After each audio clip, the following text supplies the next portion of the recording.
प्रदेश विधानसभा ने नजूल संपत्ति बिल पारित तो कर दिया है, लेकिन ये बिल विधान परिषद में लटक गया है। इस बिल को लेकर अब हंगामा मच चुका है। इस बिल को लेकर मुख्यमंत्री योगी आदित्यनाथ को जोरदार विरोध का सामना करना पड़ रहा है, जिसके बाद सीएम योगी सरकार बैकफुट पर नजर आ रही है।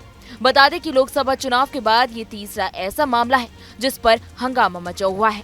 हालांकि नजूल संपत्ति विधेयक को अभी प्रवर समिति के पास भेज दिया गया है, लेकिन इसके अटकने से एक बार फिर यूपी में सियासी घमासान की संभावना है। अगर सीएम योगी के सामने ये नौबत आई ही क्यों कि सियासी दुश्मनों तो छोड़िए, उनके अपने भी उनके साथ गैरों जैसा व्यवहार करने लग गए हैं। और अब इस चुनौती से उभरने के लिए सीएम योगी का अगला कदम क्या होगा? मुख्यमंत्री योगी आदित्यनाथ ने उत्तर प्रदेश की विधानसभा में एक विधेयक पेश किया था। विधेयक नजूल की जमीन से जुड़ा हुआ था, जिसमें योगी सरकार का प्रस्ताव था कि नजूल की जमीनों पर सरकार का कब्जा होगा, सरकार उसे सार्वजनिक काम में इस्तेमाल करेगी। इसको लेकर विधानसभा में बीजेपी ही दो धड़ों में बटी हुई नजर आ रही है। बीजेपी की विधायक सिद्धार्थनाथ सिंह और साथ ही हर्षवर्धन वाजपेयी ने अपनी ही सरकार के विधेयक पर विरोध शुरू कर दिया है। इसके अलावा कुंडा के विधायक रघुराज प्रताप सिंह उर्फ राजा भैया ने भी इसका विरोध किया है। बीजेपी के सहयोगी दलों ने भी इस विधेयक का विरोध किया है। विपक्ष तो पहले से ही विरोध में था। इसके बावजूद योगी सरकार ने इस विधेयक को विधानसभा से ध्वनिमत से पारित करवाया है। विधेयक पास हुआ तो योगी सरकार को उम्मीद थी कि अब वो विधान परिषद से भी पास करवा लेंगे, लेकिन विधान परिषद में इस विधेयक के पेश होने के साथ कुछ ऐसा हुआ जिसकी उम्मीद खुद मुख्यमंत्री योगी आदित्यनाथ ने भी नहीं की थी। हुआ ये कि विधान परिषद में इस विधेयक को सरकार की तरफ से केशव प्रसाद मौर्य ने पेश किया। अभी विपक्ष का कोई नेता इस विधेयक का विरोध करता, उससे पहले इस विधेयक का विरोध बीजेपी प्रदेश अध्यक्ष यानी भूपेंद्र चौधरी ने कर दिया। और भूपेंद्र चौधरी के विरोध का मतलब था कि पूरी बीजेपी ही इस विधेयक के खिलाफ है, क्योंकि भूपेंद्र चौधरी महज एमएलए ही नहीं बल्कि वो बीजेपी के प्रदेश अध्यक्ष भी हैं। उन्होंने विरोध तो किया ही, लेकिन विधान परिषद के सभापति से अनुरोध किया कि विधेयक को प्रवर समिति के पास भेज दिया जाए। और जो बिल योगी सरकार ने विधानसभा में आसानी से पास करवा लिया था, वो बिल विधान परिषद में जाकर लटक गया, और वो भी विपक्षी वजह से नहीं बल्कि अपने ही लोगों के विरोध की वजह से।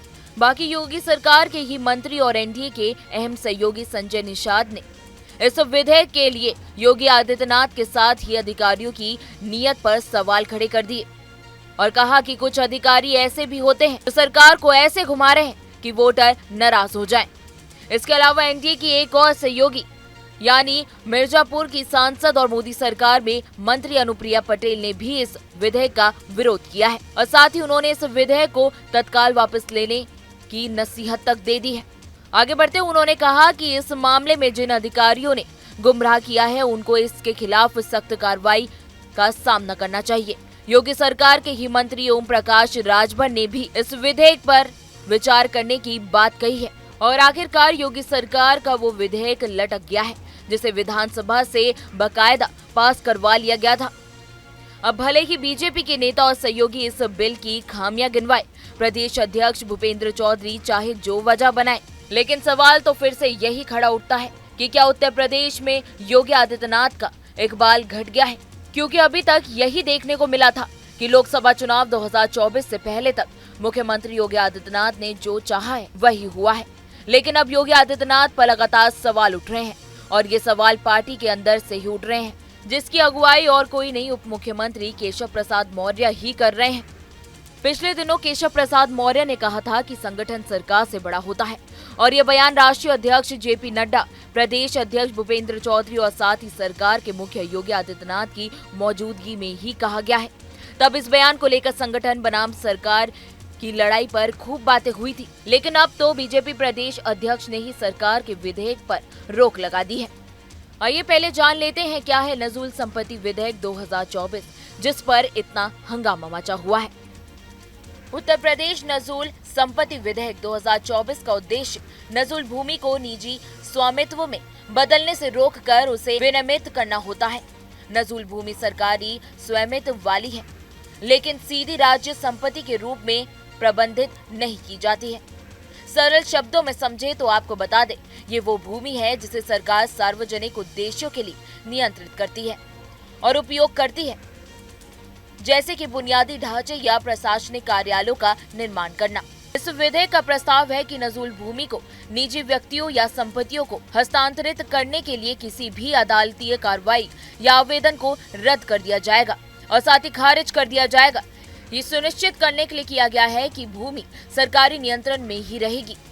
ऐसे में सवाल योगी आदित्यनाथ के सामने है कि वो क्या करेंगे। उन्हें विपक्ष को भी जवाब देना है और अपनों की उलझन को भी सुलझाना है, क्योंकि योगी आदित्यनाथ के पीछे 7 साल के कार्यकाल में ये पहला मौका है जब योगी आदित्यनाथ को बैकफुट पर आना पड़ा है। लेकिन क्या योगी बैकफुट पर रहेंगे, और रहेंगे तो कितने दिन? इसका जवाब आने वाले दिन ही बताएंगे। फिलहाल इस वीडियो में इतना ही। देश दुनिया की तमाम बड़ी खबरों के लिए आप हमारे साथ बने रहें और देखते रहें न्यूज़ स्टेट।